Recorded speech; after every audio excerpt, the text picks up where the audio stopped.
Hey guys, what is going on? It is Chris. Had two today's slate for the WNBA. We have a nice four-gamer today for Tuesday, June 24th. So as normal, if you guys can go ahead and like the video, I'll leave a like. I appreciate it, and also hit that subscribe button for more NBA and WNBA lineup advice videos. So it's been a while since we did a video. Like I said, hopefully you guys all been having a pretty good summer. WNBA has not been too bad, and here I am to, like I said, give you guys some advice on it. So let's go check out our first game. We got Minnesota Lynx taking on Washington Mystics. We have a 158 and a 10.5 spread here. As you can see, it's one of the lower spreads, or actually the lowest spread on the slate. Everyone else is a 167 and above, and it's a 10.5 spread. We do have injuries on both sides here. We have Nafisa Collier. We'll talk about her first. So Collier did miss last game. She did sit. We'll see if she's back here. Collier's a pretty strong person, so I think she'll play. But I could also see them giving her a rest. But like I said, they already had Monday off, so that Collier might be good to go. If Collier does not play, let's say she's out, and this is only if she's out. I love going with Shepard. Shepard just came back from overseas. She's $3,000. And like I said, if Collier plays, I'm not anywhere near Shepard. I mean, she could still be okay in GPPs, but that's really risky because we don't know how much she's going to play. But like I said, if she's in the starting lineup and Collier's out, you got to play Shepard. I mean, that's almost a no-brainer. I don't know if she'll start or not, but if Collier is out and she's not starting, Shepard's not starting, you can still look at her, but be a little bit more cautious because she's off the bench, so they may still not even play her. But if she starts and Collier's out, I love that for sure. Let's say Collier's in. I really don't care for any of these Minnesota players besides Collier. Williams could be okay in GPPs and maybe McBride, but I just don't think you need to go there. Is Collier worth a spin up today? I don't know. I mean, I think there's other players in better spots. She is obviously one of the best players if she's healthy, And but like I said, it's a 158. It's one of the lower totals. So, but if Collier's out, like I said, I already mentioned Shepard. I don't mind Courtney Williams. I'd probably go Williams over McBride, but they're both all right. Alana Smith, she did okay as well without Collier. So like I said, we'll just have to see what they do. But man, I hope they start Shepard if Collier's out. All right, Washington. On the flip side, we have Skies as game time decision. So I just got to update about 15 minutes ago that Skies did not participate in shoot around. So that usually means in the NBA at least that they're probably not going to play. Um, so yeah, so if she's out, that's a little bit of a usage rate for sure. We know that. So I think Austin is going to be an okay spot. I just don't like the matchup against Minnesota, one of the best teams in the league. If they blow them out, which they might, Austin's only going to play 20, 22 minutes. Same as Kiki, but both these players are really, really solid, and especially with Skies being out, if that is the case, Austin and Kiki definitely have to step up. But it's so hard against Minnesota, when the best team in the league. Um, Collier's out again. We can go with Maria. I'm not going to butcher the last name, so we're going to go with Maria. She's a solid option. If Collier does play, I'm not high with that $5,200 price tag. Like I said, if Skies is out, I think Sugg Sutton's an okay option. I don't want to rely on her too much. But if you're playing maybe 10 or 12 lineups, I probably have her in maybe one or two. She's relatively cheap, $4,600. Like I said, not the greatest matchup on paper, but she just faced Dallas, played 31 minutes. That was her. Sutton's not really a massive offensive player. We saw the 15 points. Everyone's going to be like, oh, that's amazing. That's not really her game. She's more of an assist player. As you see, she's more consistent with that. So that's why I'm kind of hesitant because I just don't know if she's going to make up for it. And her turnovers on Fanduel, they're -1. So, if she's not doing a lot offensively, turnovers hurt 2 or 3 points. So she's worth a look for sure. But like I said, she's not a massive offensive player. Same thing as Jade Melbourne. She's an okay option if Skies is out. Same thing. She doesn't really score. A couple rebounds, couple assists here and there. She could be an okay option, but I could see her maybe getting 15 at max in this one. Even in big minutes, she just doesn't do anything. So that's what we're doing there. I mean, Citron as well, she'll probably be a good option. But like I said, it's not the greatest matchup. But Brittany Skies did have a pretty high usage rate, so you can definitely look at it, but not the greatest, like I said, not the greatest matchup on paper here for Washington. So keep an eye on this game. Like I said, I don't mind Shepard. If everything works out there, Sugg Sutton's worth a look in a couple. I think her ownership will be high, so maybe if you're doing cash games, it'll be okay to play her. But I just don't like her usage rate. And like I said, Austin and Kiki, I love them, but I just don't know about this matchup. You know what I'm saying? It might get blown out, so we'll have to see. Um, and that's kind of what we're looking at in that one. So let's go move on. We have LA and Chicago. We have a 167.5 and a 5.5 spread here on the road for the Sparks. Chicago have just not been playing great, man. They just really have not. Um, go look here. So the Sparks are seventh in pace, and obviously the Sky are sixth in pace. The Sky give up a ton of 3-pointers, a ton of 3-pointers. They do not have a good defense, so I really don't mind LA. Like I said, looking at a couple LA players. One I don't mind looking at is Kelsey Plum. She likes shooting a mid range and likes shooting the 3-pointers. 1 for 7 in 39 minutes, but the Sky suck. They're terrible. They're terrible at the 3-point. So I wouldn't be surprised if she goes and gets you 20 plus points, 2 rebounds, 5, 6 assists. I think Plum is in a really good spot at 6,800. I really do, especially with Odyssey Sims being out. I think that's a good spot for her. And then you got Shea Petty, another interesting option, as I mentioned. She just doesn't shoot the ball a lot, but I could see her getting 16, 17 in this one at the max. So Shea Petty's an okay option. Moving over here, like I said, as normal, I don't mind looking at Hamby and Stevens. I think they're both in good spots, but I really want to take advantage of the 3-pointer. And so that's why I really like Plum in this one. We'll see what's going on with Cardoso here. She's going to play this game, and then she's done. She's going to go to overseas after this one. So either she's going to play her heart out and give it all she can, which she usually does, but she's only been playing 20 minutes the last two. So either A, like I said, they go play her 25 plus minutes, hey, it's your last game, or hey, let's only play you 18 or 20 minutes and let you go to overseas, right? I'm not sure. So I would probably say no to her, but like I said, Hamby and Stevens, I really like both of these players. I'm not too afraid of inside for Chicago. Like I said, one of the worst defenses in the league.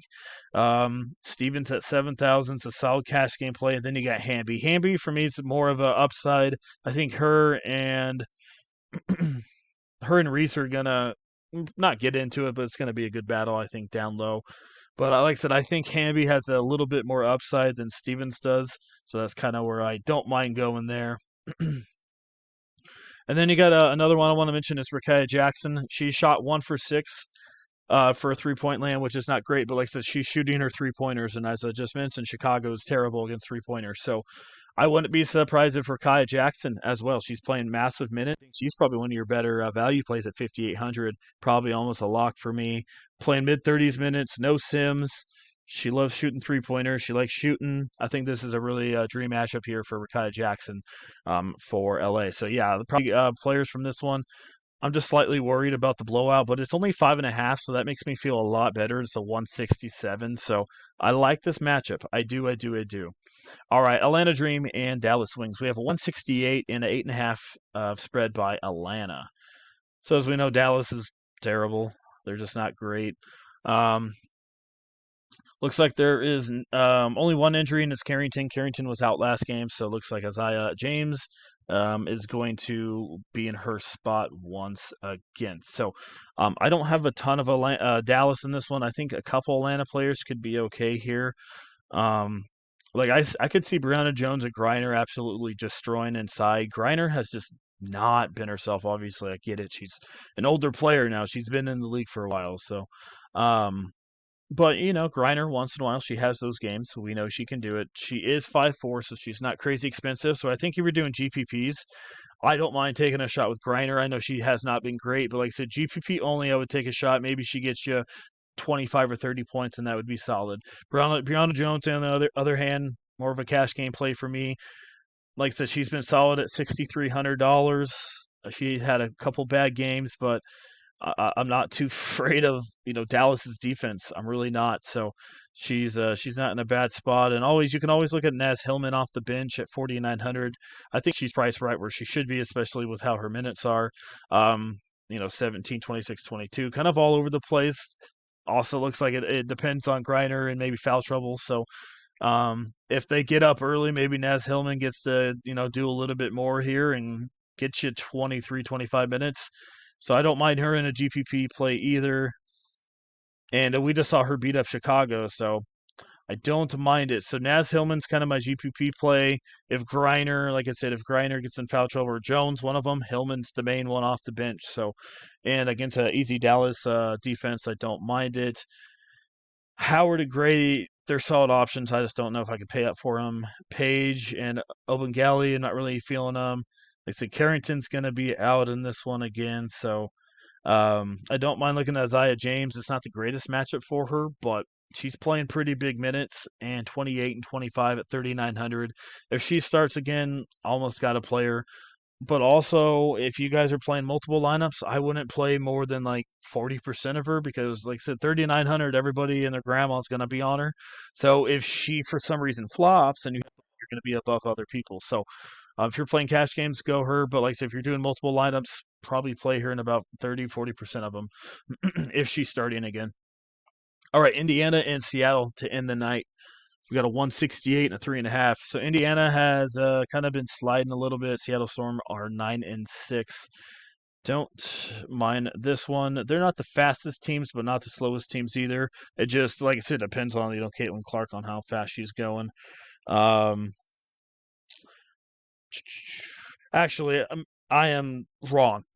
Indiana and Seattle are both tied for the second fastest pace at 78.6. So that was my bad. And they both score over 82 points a game. So yeah, this could be a good one here. Like I said, these most of them are priced where they should be. Caitlin Clark is 9,200, which is insane. Man, look at her turnovers. That's terrible. That is absolutely horrendous. She's like the Russell Westbrook of the WNBA.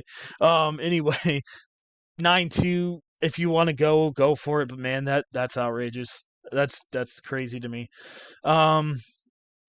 So Bonner's going to be out. Let's see, anybody else really? No one else is really going to be out. Okay, so you got Gabby Williams. She's probably going to be guarded by. Let's see, she's been popping off, man. Holy cow! I mean, shoot, for the discount, you can always just go Gabby Williams. It's going to be a high game. They're in Seattle. I shoot 7,200 unless I see otherwise. I'll have to go into the research a little bit against Caitlin Clark, defensively and see how they match up. But man, Gabby Williams is absolutely firing. So let's say Gabby Williams is not doing good. Maybe it's Skylar Diggins. She's been popping off as well. So you might want at least one or two of these Seattle Storm. They are in a really good spot. Another thing I want to mention is Erica Wheeler started, I think, last game.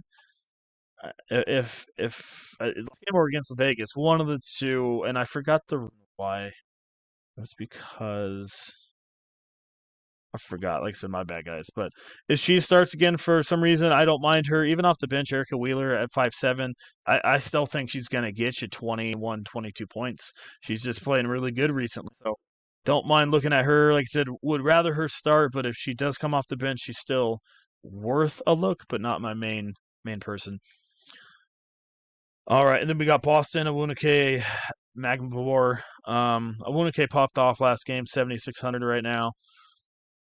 Like I said, they're just playing really good. Awunike's kind of being like she was in LA, and it's looking really good. So I really don't mind a couple of the Seattle Storm. I mean, like I said, it's going to be one of the faster paced games. I think a lot of people are probably going to be on this one. So yeah, I mean, offensive rating, both of them are in the top 4. So it's just I really don't mind it. And defense rating, they're middle of the pack. So this should be a good one. I think another half decent play at 4,300 if you really want exposure to this game could be Clark. She only had 13 minutes against New York, but if this one's competitive, I could see her getting like 18, 19, 18 at $4,300. That's not bad. So. And then you got Natasha Howard, maybe a GPP play. Magabor, same thing. She's not really an offensive player. But like I said, 5,900, she needs to be here for sure, especially being down low. So yeah, I don't mind that one. So let's go kind of do a rough draft ghost lineup for you guys. Sorry, I'm talking a lot. So I really don't care for any of these top people. Like I said, if you want to get Clark in there, sure. If you can get her in there. Skies might be out in this one. Like I said, I really don't mind looking at Gabby Williams. She's looking good. If you can't afford her, don't want to. You can go to Plum, but I don't mind going like Gabby Williams Plum. I really don't. And then going down to let me see.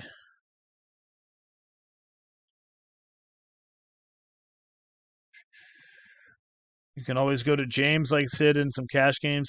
If you don't want to go that way, you can go up to, like I said, Slug Sutton could be a half decent option as well, with her getting extended time.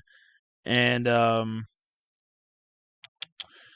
yeah, that's what I don't mind going that way. So that gives you a little bit. And then we're gonna go with Miss Jackson.